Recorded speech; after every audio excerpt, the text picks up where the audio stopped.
हरिपुर गांव में चंदू नाम का एक दूध वाला अपनी पत्नी शांति और बेटी सुनैना के साथ रहता था। शांति स्वभाव से बहुत ही कंजूस थी।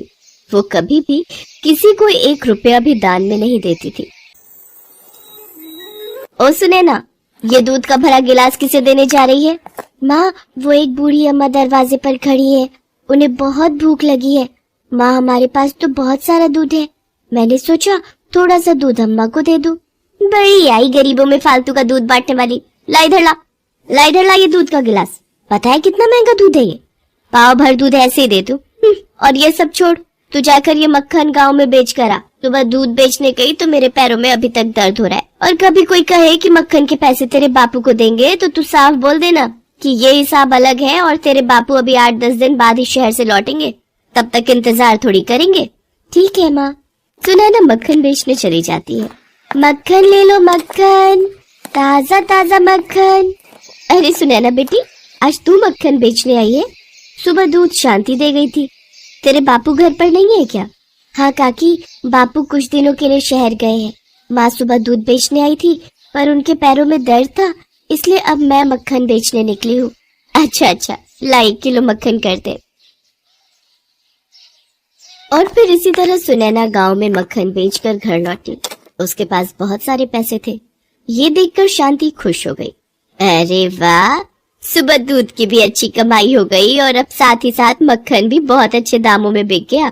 माँ, जब तक बापू नहीं आते तब तक मैं मक्खन बेच आऊंगी, इससे तुम्हें आराम मिलेगा। ठीक है, पर मक्खन अच्छे दामों में बेचना ताकि हमारी अच्छी कमाई हो।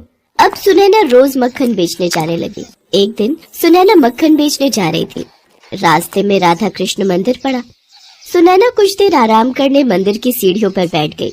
तभी उसे मंदिर में पंडित जी द्वारा कही जा रही भगवान कृष्ण के बाल्यकाल की कथा की आवाज आई।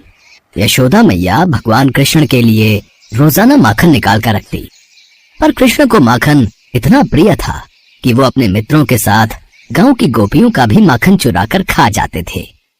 गांव में जिस घर भी माखन बनता था, कृष्ण अपने सारे सखाओं के साथ झट से पहुंच जाते और ताजा ताजा मटकी का माखन खा लेते थे। कृष्ण को माखन बहुत प्रिय है। ये लीजिए पंडित जी, मेरे पास बहुत सारा माखन है और इसमें से थोड़ा सा भगवान कृष्ण को खिला दीजिए। जीती रहो बेटी, खुश रहो। अब सुनैना रोजाना ही जब मक्खन बेचने जाती तो थोड़ा माखन भगवान कृष्ण के लिए निकालती और उसके बाद बचा हुआ माखन बेच देती। माँ, ये लो आज के माखन के पैसे। क्या बात है सुनैना, आजकल तू माखन के बहुत कम पैसे दे रही है, कहीं तू पैसों को खर्च तो नहीं कर देती? नहीं माँ, मैं तो सारा माखन बेच कर आती हूँ। वो तो लग रहा है गाय भैंस दूध पतला दे रही है, इसी कारण माखन कम निकलता है। कुछ तो गड़बड़ है, मुझे इसका पीछा करना होगा। जरूर सुनैना मेरे से झूठ बोल रही है। शांति सुनैना का पीछा करती है। सुनैना मंदिर के आगे जैसे ही रुकती है, ये तू मंदिर में कहाँ जा रही है? मैं तुझे माखन बेचने के लिए भेजती हूँ या खेलने के लिए? चल, अब से मैं भी तेरे साथ माखन बेचने जाया करूंगी। अकेले तू इधर उधर खेलती रहती है। अब क्या करूं, माँ तो मेरे साथ है। अब तो मैं मंदिर में राधा कृष्ण को माखन भी नहीं खिला सकती। ऐसे ही कुछ दिन बीत गए। एक दिन सुनैना बापू के साथ बाजार गई हुई थी। तभी पीछे से बहुत ही सुंदर सलोने 2 बच्चे शांति के पास आए। मेरा नाम राधा है और इसका नाम कृष्ण है। हम दोनों मंदिर में रहते हैं। तो मैं क्या करूं? यहाँ क्यों आए हो? सुनैना हम दोनों को रोज माखन खिलाने मंदिर आती है, पर कुछ दिनों से वो नहीं आ रही थी, इसलिए हम दोनों खुद ही आ गए। हाँ, मैंने तो बहुत दिनों से माखन खाया ही नहीं। अच्छा, तो तुमने सुनैना को माखन के पैसे दिए थे? नहीं, हमने माखन के पैसे नहीं दिए। अच्छा, तब भी मैं कहूँ माखन के पैसे इतने कम क्यों बन रहे हैं? मुफ्त का माखन नहीं है हमारे पास।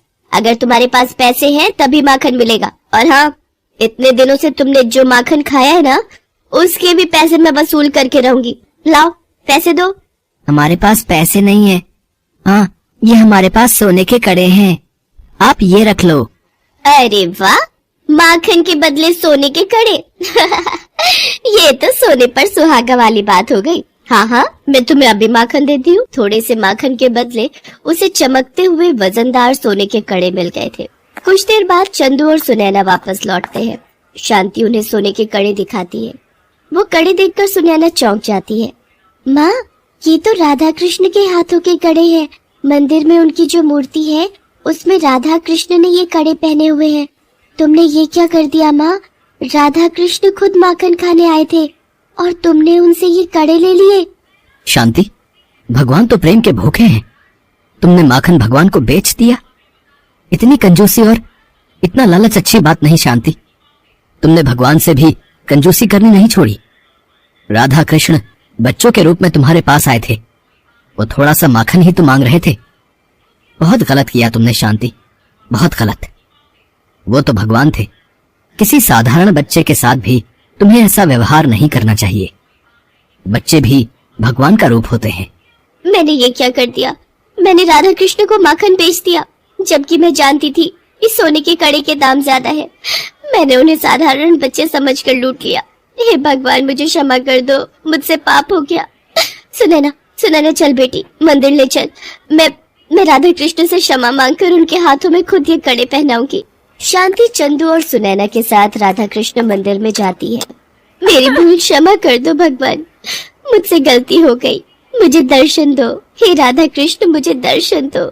शांति की प्रार्थना पर राधा कृष्ण उसे दर्शन देते हैं। शांति, चंदू और सुनैना तीनों राधा कृष्ण के सामने शीश झुकाकर खड़े थे। राधा कृष्ण उन्हें आशीर्वाद देकर अंतर ध्यान हो जाते हैं।